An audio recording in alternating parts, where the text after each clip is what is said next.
سورہ توبہ کا آخری رکوع یعنی سورہ توبہ کا 16واں رکوع، سورہ توبہ کی آیت نمبر 123 123، 11ویں پارے کا 5واں رکوع۔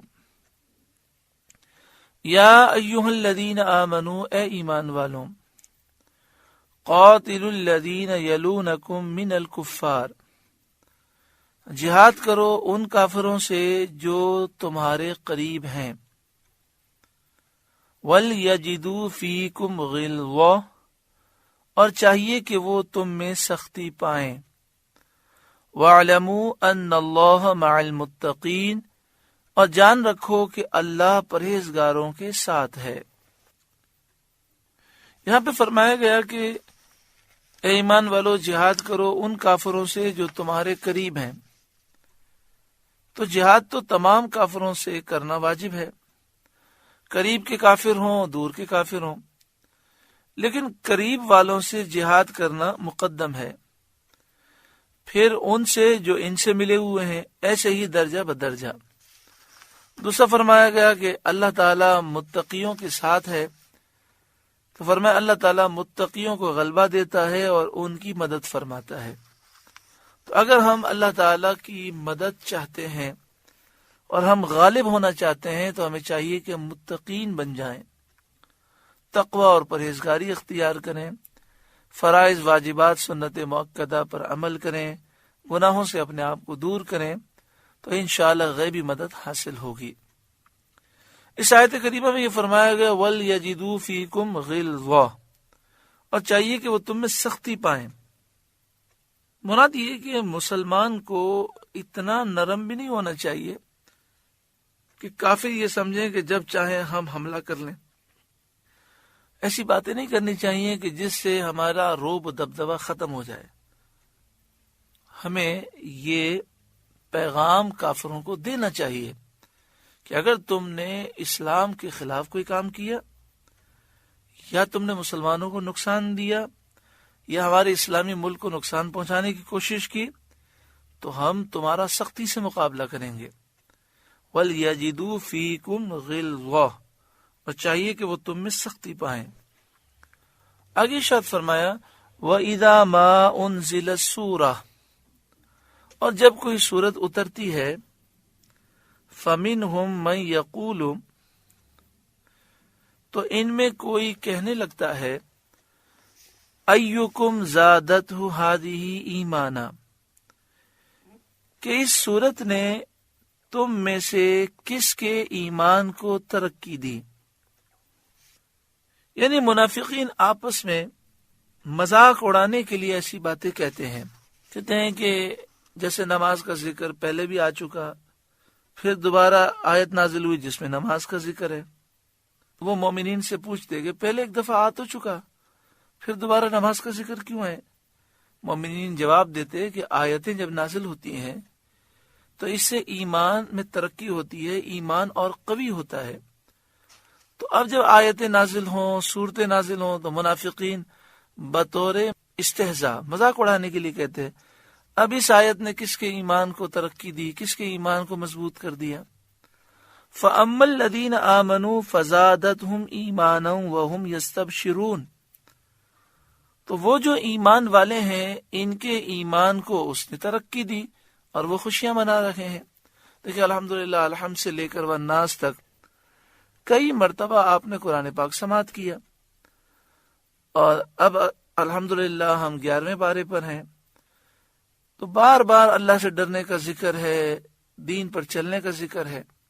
بار بار سننے سے ہمارے ایمان میں ترقی ہوتی ہے اور روحانی سرور ملتا ہے، اور دل میں ایسا چین آتا ہے جس سے مسلمان خوش ہو جاتا ہے۔ تو فرمایا کہ جو ایمان والے ہیں اس صورت نے ان کے ایمان کو ترقی دی، وَهُمْ يَسْتَبْشِرُونَ، اور وہ خوشیاں منا رہے ہیں کہ آیت سننے سے ان کے دلوں میں چین پیدا ہوا اور وہ خوش ہو گئے ہیں۔ وَأَمَّا الَّذِينَ فِي قُلُوبِهِمْ مَرَضٌ، اور جن کے دلوں میں بیماری ہے، یعنی شک کی بیماری ہے اور نفاق کی بیماری ہے. فزادتہم رجسا الی رجسہم، انہیں اور پلیدی پر پلیدی بڑھائی، یعنی ان کی گندگی میں اور اضافہ ہو گیا. وماتوا وہم کافرون، اور وہ کفر ہی پر مر گئے. یعنی پہلے جتنا نازل ہوا تھا انہوں نے اس کا انکار کیا اور اس انکار کے وبال میں گرفتار تھے. اب مزید ایک سورت نازل ہو گئی، چند اور آیتیں نازل ہو گئیں، تو انہوں نے اس کا بھی انکار کیا اور ان کی خباثت میں اور بھی اضافہ ہو گیا. اولا یرون انہم یفتنون فی کل عام مرۃ او مرتین، کیا انہیں نہیں سوجھتا کہ ہر سال ایک یا دو بار آزمائے جاتے ہیں؟ یعنی یہ منافقین یہ سوچتے نہیں ہیں کہ سال میں ایک دفعہ یا دو دفعہ ان پر نحوستیں طاری ہوتی ہیں اور وبال آتا ہے، بیماریاں، شدائد اور قحط وغیرہ کے ساتھ انہیں آزمایا جاتا ہے. ثم لا یتوبون، پھر نہ تو توبہ کرتے ہیں، ولا ہم یذکرون، اور نہ ہی نصیحت مانتے ہیں. یہ تو منافقین کا حال ہے. مومن بار بار اللہ تعالیٰ سے توبہ کرتا ہے، اور جب وہ بار بار توبہ کرتا ہے اور اپنی ایک اچھی اور پاکیزہ زندگی گزارتا ہے، تو اگر اس سے کوئی گناہ ہو گیا ہوتا ہے تو اس گناہ کی نحوست سے وہ محفوظ رہتا ہے. وَإِذَا مَا أُنزِلَ سُورَةٌ نَظَرَ بَعْضُهُمْ إِلَى بَعْضٍ، اور جب کوئی سورت اترتی ہے ان میں ایک دوسرے کو دیکھنے لگتا ہے.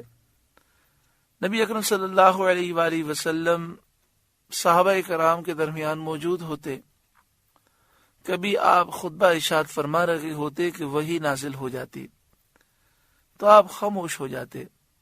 آپ کا چہرہ یہ بتاتا کہ وحی نازل ہو رہی ہے، اور اس کی ایک علامت یہ تھی کہ آپ کی پیشانی مبارک سے کثرت سے پسینہ گرتا، اور پسینہ ایسے گرتا جیسے پیشانی سے موتی گر رہے ہیں. تو جب ایسا معاملہ ہوتا تو منافقین ایک دوسرے کو دیکھنے لگتے اور آنکھوں سے نکل بھاگنے کے اشارے کرتے. یعنی وہ ایک دوسرے کو دیکھتے اور آنکھوں سے اشارہ کرتے کہ سورت نازل ہو رکھی ہے، اب ہماری انٹری تو ہو چکی ہے، لوگوں نے ہمیں دیکھ لیا ہے کہ ہم آ گئے ہیں، اب یہاں سے کھسک جاتے ہیں، کسی کو پتہ بھی نہیں چلے گا، کیونکہ نبی اکرم صلی اللہ علیہ وآلہ وسلم کی نگاہیں نیچی ہیں اور صحابہ کرام بھی نیچی نگاہ رکھ کے بیٹھے ہیں. حل یراکم من احد ثم انصرفوا، کہ کوئی تمہیں دیکھتا تو نہیں، پھر پلٹ جاتے ہیں. ایک دوسرے سے آنکھوں کے اشارے میں کہتے ہیں دیکھو کوئی دیکھ نہیں رہا تو نکل جاؤ. تو اگر کوئی دیکھتا ہوتا تو بیٹھ جاتے، ورنہ مجلس سے غائب ہو جاتے. وہ حضور کی محفل میں اس لیے نہیں آتے تھے کہ انہیں محبت تھی، وہ تو صرف انٹری کروانے کے لیے اور لوگوں کو یہ دکھانے کے لیے کہ ہم بھی مسلمان ہیں. باقی وہ حضور کی محفل میں چونکہ ان کے دل میں نفاق تھا، اس لیے انہیں کوئی فیض نہیں ملتا تھا اور یہ اس محفل سے بھاگنے کے لیے بے چین ہوتے تھے. صرف اللہ قلوبہم بانہم قوم لا یفقہون، اللہ نے ان کے دل پلٹ دیے کہ وہ ناسمجھ لوگ ہیں، اس سبب سے کہ وہ ناسمجھ لوگ ہیں، اپنے نفع و نقصان کو سمجھتے نہیں ہیں. اب سورہ توبہ کی آخری 2 آیتیں ہیں، اس میں نبی اکرم صلی اللہ علیہ وآلہ وسلم کی شان و عظمت کا ذکر ہے. حضرت شیخ ابو بکر شبلی علیہ رحمہ، جن کا مزار پرانوار بغداد معلی میں ہے، اور حضرت امام اعظم ابو حنیفہ رضی اللہ تعالیٰ عنہ کا جہاں مزار ہے اعظمیہ میں، اس کے قریب بالکل امام اعظم کے مزار کے پیچھے قبرستان ہے. اس قبرستان میں حضرت ابو بکر شبلی علیہ رحمہ کا مزار پرانوار ہے، جہاں پر ہمیں کئی مرتبہ حاضری کا شرف ملا. اس دفعہ بھی حاضری کا شرف ملا. اللہ تعالیٰ آپ کو ہمیں بار بار حاضری کا شرف عطا فرمائے. بہت روحانیت ہے، بڑا سرور ہے اس مزار پر. حضرت ابوبکر شبلی علیہ رحمہ پر جذب کی کیفیت رہتی تھی اور آپ اللہ کی یاد میں گم ہوتے تھے. لوگ آپ کو دیوانہ اور پاگل سمجھتے تھے. ایک اللہ کے نیک بندے جن کا ذکر کتابوں میں ہے کہ ان کا نام کیا تھا، انہوں نے خواب میں نبی اکرم صلی اللہ علیہ وآلہ وسلم کی زیارت کی کہ صحابہ کرام حضور کی مجلس میں حاضر ہیں اور شیخ ابوبکر شبلی علیہ رحمہ حضور کی مجلس میں حاضر ہوئے. تو نبی اکرم صلی اللہ علیہ وآلہ وسلم آپ کھڑے ہو گئے اور آپ نے انہیں سینے سے لگایا، ان سے آپ نے محبت کا اظہار فرمایا. تو وہ کہتے ہیں میں نے خواب میں نبی اکرم صلی اللہ علیہ وآلہ وسلم سے پوچھا، یا رسول اللہ صلی اللہ علیہ وسلم، بغداد کے لوگ تو ابو بکر شبلی کو دیوانہ اور پاگل سمجھتے ہیں اور آپ ان سے اتنی محبت فرماتے ہیں. یعنی ان کا سوال کا مقصد یہ تھا کہ انہیں اتنا آپ کا قرب کیسے مل گیا. تو نبی اکرم صلی اللہ علیہ وآلہ وسلم نے جو جواب ارشاد فرمایا، یہ قرب مصطفیٰ پانے کا وظیفہ ہے. پیارے آقا صلی اللہ علیہ وآلہ وسلم نے سورہ توبہ کی ان 2 آیتوں کا ذکر فرمایا اور فرمایا ہر نماز کے بعد ابو بکر شبلی ان 2 آیتوں کی تلاوت کرتا ہے اور پھر 3 مرتبہ مجھ پر اس طرح درود بھیجتا ہے، صلی اللہ علیہ یا محمد، صلی اللہ علیہ یا محمد، صلی اللہ علیہ یا محمد. اس سے یہ معلوم ہوا کہ یہ ایک ایسا وظیفہ ہے کہ جس سے قرب مصطفیٰ نصیب ہوتا ہے صلی اللہ علیہ وآلہ وسلم. اور دوسری بات یہ معلوم ہوئی، حضور کو یا کہہ کر پکارنا اگر ناجائز ہوتا، شرک ہوتا، بدعت ہوتا تو حضرت شیخ ابوبکر شبلی ہرگز نہ کرتے، کیونکہ آپ اس وقت بغداد معلیٰ میں تھے. بغداد معلیٰ سے حضور کو پکارتے تھے. بغداد میں اور مدینہ شریف میں کتنا فاصلہ ہے. تو یہ خام و خواہ کا ایک پروپیگنڈا ہے کہ یا رسول اللہ کہنا شرک ہے، یا نہیں کہنا چاہیے، صرف یا اللہ کہنا چاہیے، اور کسی اور کے لیے یا لفظ کہہ دیا جائے تو شرک ہو جائے گا. یہ صرف جھوٹا پروپیگنڈا ہے. قرآن و حدیث میں ایسی کوئی بات موجود نہیں ہے، لوگوں کی اپنی بنائی ہوئی باتیں ہیں. آئیے یہ 2 آیتیں ہم سماعت کریں. لَقَدْ جَاءَكُمْ رَسُولٌ مِّنْ أَنفُسِكُمْ، بے شک تمہارے پاس تشریف لائے تم میں سے وہ رسول، عزیز علیہ ما عنتم، جن پر تمہارا مشقت میں پڑنا گراں ہے، حریص علیکم، تمہاری بھلائی کے بہت چاہنے والے، نہایت چاہنے والے، بالمؤمنین رؤوف الرحیم، مسلمانوں پر کمال مہربان رحم کرنے والے. اس آیت کریمہ میں فرمایا گیا لقد جاءکم رسول من انفسکم، بے شک تمہارے پاس تشریف لائے تم میں سے وہ رسول، عزیز علیہ ما عنتم، جن پر تمہارا مشقت میں پڑنا گراں ہے.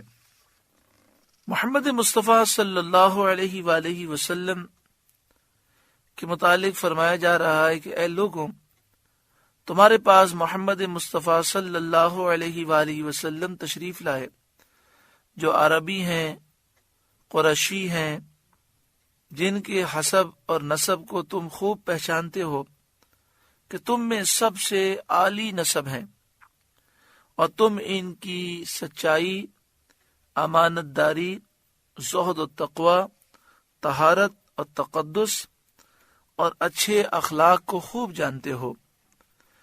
ایک قرات میں من انفسکم کی جگہ پر انفسکم بھی آیا ہے، یعنی قرآن پاک کی 7 قراتیں ہیں، تو ایک قرات میں لقد جاءکم رسول من انفسکم کو انفسکم بھی فرمایا گیا.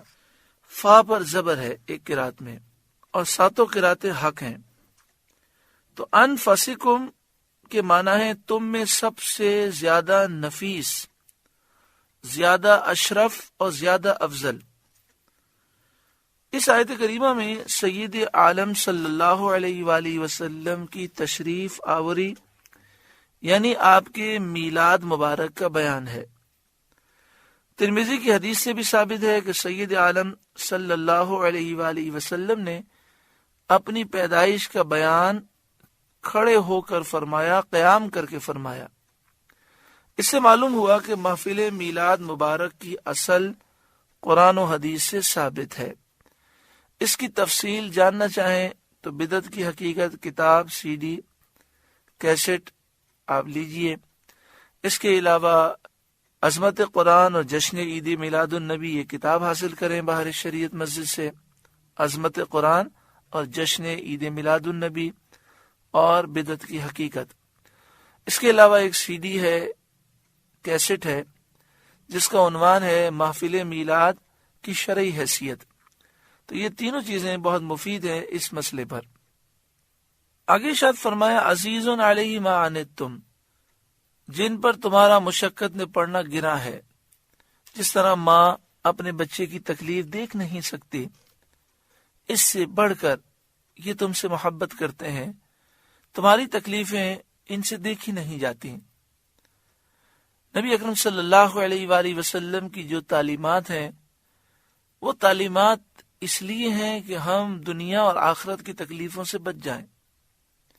نبی اکرم صلی اللہ علیہ وآلہ وسلم امت سے کتنا پیار فرماتے ہیں، اس کا اندازہ ایک مثال سے لگائیے۔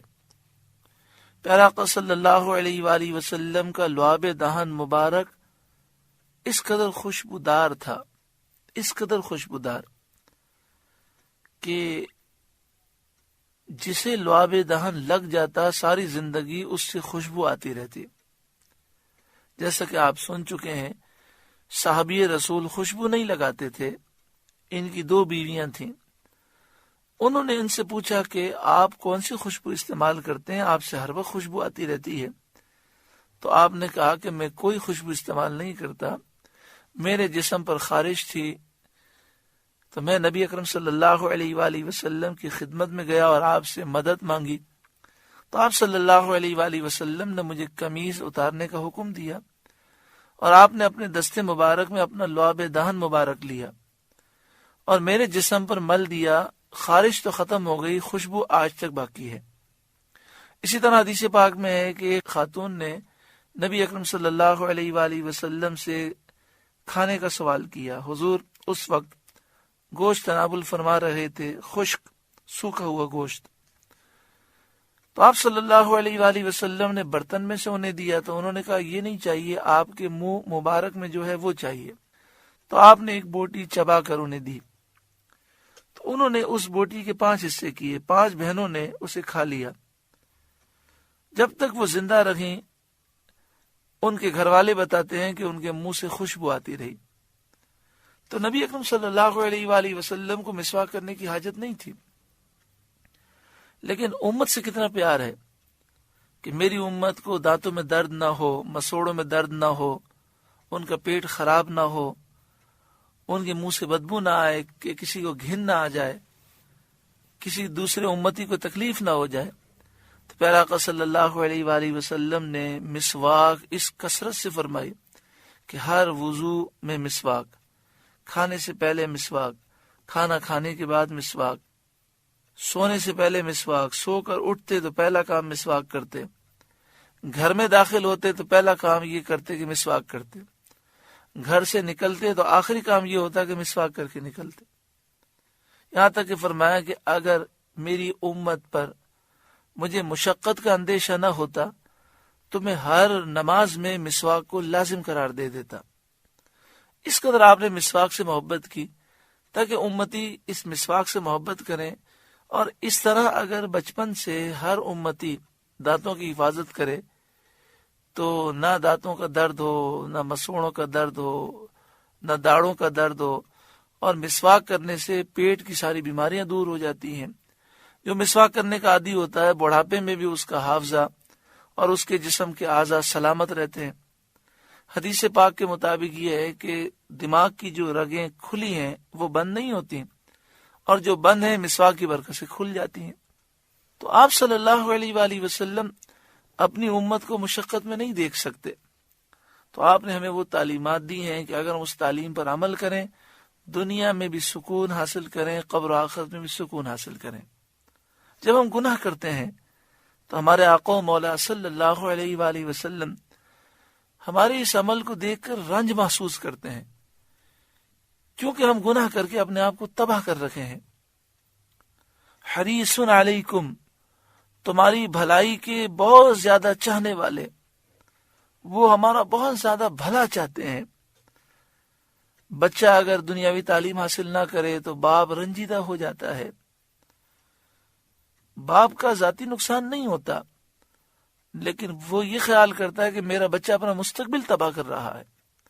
پیارا آقا صلی اللہ علیہ وآلہ وسلم نے ارشاد فرمایا کہ میری اور تمہاری مثال اس طرح ہے کہ جہنم کے گڑھے پر تم کھڑے ہو اور چھلانگ لگانا چاہتے ہو، میں تمہیں پیچھے سے پیٹھ سے پکڑ کر کھینچتا ہوں اپنی طرف اور کہتا ہوں آ میرے امتی میری طرف آ جا، مگر تم توجہ نہیں کرتے اور مجھ سے اپنے آپ کو چھوڑا کر جہنم میں چھلانگ لگاتے ہو۔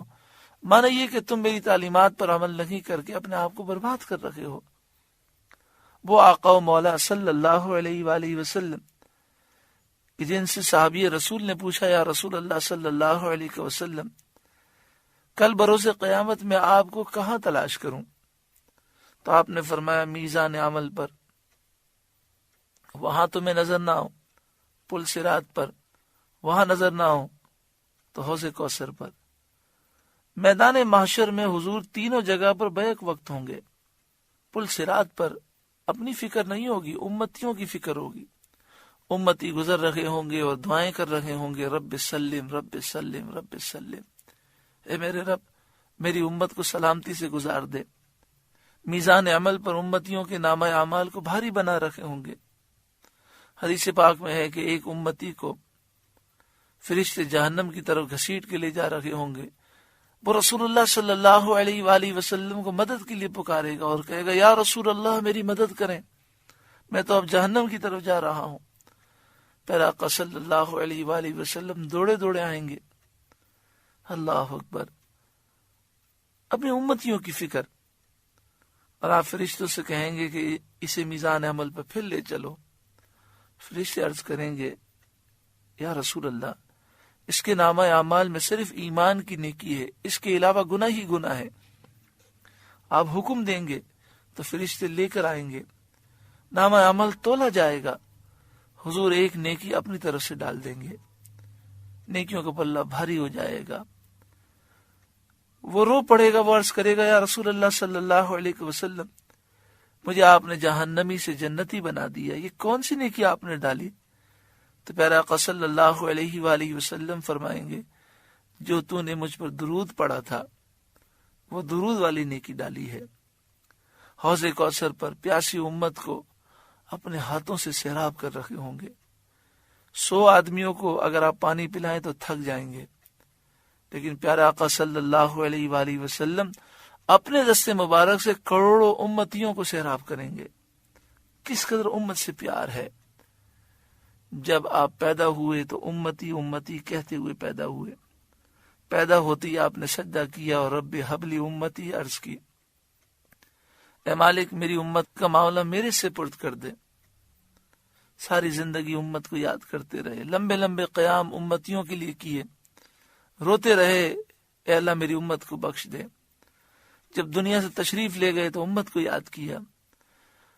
قبر شریف میں آپ کا جسم مبارک موجود، صحابی کہتے ہیں کہ میں دیدار کے لیے قبر کے اندر اترا اور جب میں نے آپ کے چہرے کو دیکھا تو آپ کے ہونٹ ہل رہے تھے۔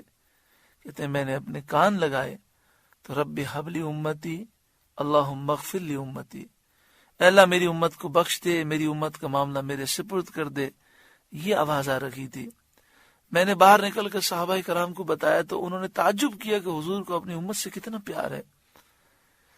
اس پیارے آقا صلی اللہ علیہ وآلہ وسلم کی تعلیمات کو ہم نے چھوڑ دیا۔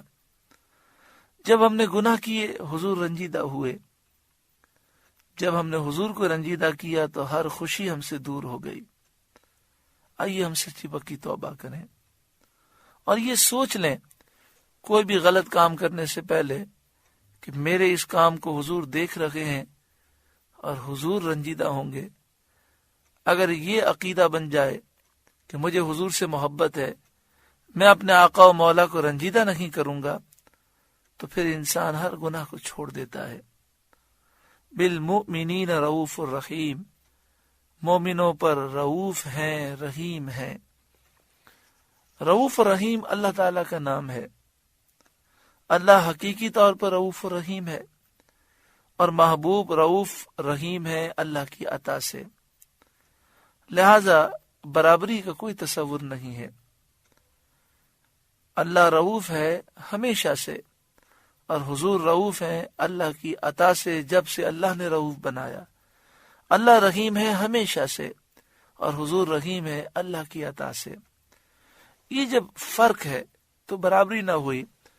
جو لوگ اس طرح کی باتیں سن کر فوراً شرک کے فتوے لگاتے ہیں، انہیں سوچنا چاہیے کہ قرآن مجید فرقان حمید میں ہرگز تضاد نہیں ہے۔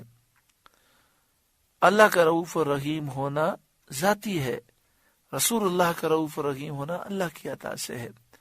رؤوف کے معنی ہوتے ہیں بہت زیادہ لطف و کرم کرنے والے، اور رحیم معنی بہت زیادہ مہربان۔ یعنی دنیا کے سارے رشتے، ماں باپ، بیوی بچے، دوست احباب، سب کی محبتیں جمع ہو جائیں، اس سے بھی کئی گنا بڑھ کر پیارے آقا صلی اللہ علیہ وآلہ وسلم ہم سے محبت کرتے ہیں۔ کاش ہم اپنا سب کچھ حضور کی محبت پہ قربان کریں اور لوگوں کی پرواہ نہ کریں، حضور کی فرما برداری کریں۔ بس ایک مشن ہو جائے، میرے آقا مجھ سے راضی ہو جائیں۔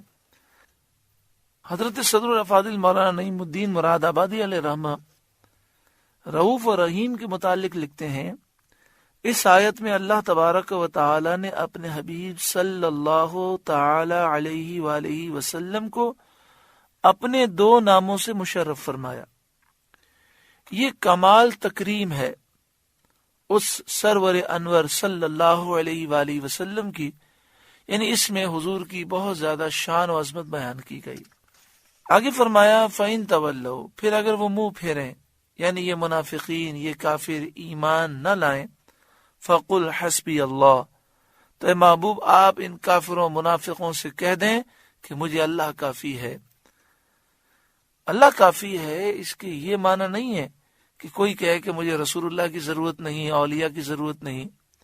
اولیاء، صحابہ، اہل بیت، انبیاء، خاص طور پر پیارے آقا صلی اللہ علیہ وآلہ وسلم اللہ کے قرب کا وسیلہ ہیں۔ تو حسبی اللہ کی یہ معنی نہیں ہے جو بد عقیدہ لوگ بیان کرتے ہیں۔ فَإِن تَوَلَّوْا، پھر اگر وہ منہ پھیریں، یعنی کافر منافقین ایمان نہ لائیں، فَقُلْ، تو اے محبوب آپ ان کافروں منافقوں سے فرما دیں، حسبی اللہ، مجھے اللہ کافی ہے، لا الہ الا ہو، اس کے سوا کسی کی بندگی نہیں، اس کے سوا کوئی معبود نہیں، علیہ توکلت، میں نے اسی پر بھروسہ کیا، وَهُوَ رَبُّ الْعَرْشِ الْعَظِيمِ، وہ بڑے عرش کا مالک ہے۔ سورہ توبہ الحمدللہ مکمل ہوئی۔ اللہ تعالیٰ اس کے نور سے قلوب کو روشن منور فرمائے۔ ہم نے اس رکوع میں جہاں بہت ساری نصیحتیں سماعت کی، وہاں یہ بھی سنا ان اللہ مع المتقین، اللہ کی رحمت مدد متقیوں کے ساتھ ہے۔ آئیے ہم سچی پکی توبہ کریں، تقوی اختیار کریں، گناہوں کو چھوڑ دیں، پھر دیکھیں دنیا بھی سنور جائے گی اور آخرت بھی سنور جائے گی۔ اللہ تعالی عمل کی توفیق عطا فرمائے۔ اللہ اللہ اللہ